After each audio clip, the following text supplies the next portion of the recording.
வாழ்க்கையில் பல நேரங்களில் நமக்கு தடைகள் வரும்போது நாம் சோர்ந்து போய் விடுகிறோம்.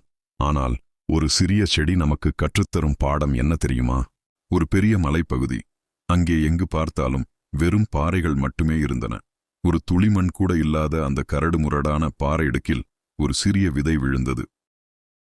சுற்றிலும் இருந்த பெரிய பாறைகள் அந்த விதையை பார்த்து சிரித்தன.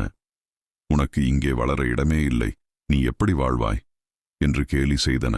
ஆனால் அந்த விதை மனம் தளரவில்லை.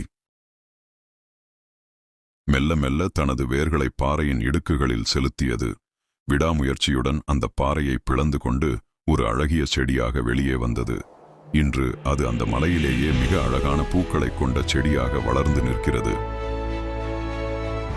நண்பர்களே, உங்கள் சூழ்நிலை எவ்வளவு கடினமாக இருந்தாலும் சரி, உங்களை சுற்றியிருப்பவர்கள் உங்களை கேலி செய்தாலும் சரி, உங்கள் மீதான நம்பிக்கையை மட்டும் இழக்காதீர்கள். விடாமுயற்சி இருந்தால் பாறையை கூட பிளந்து உங்களால் சாதிக்க முடியும்.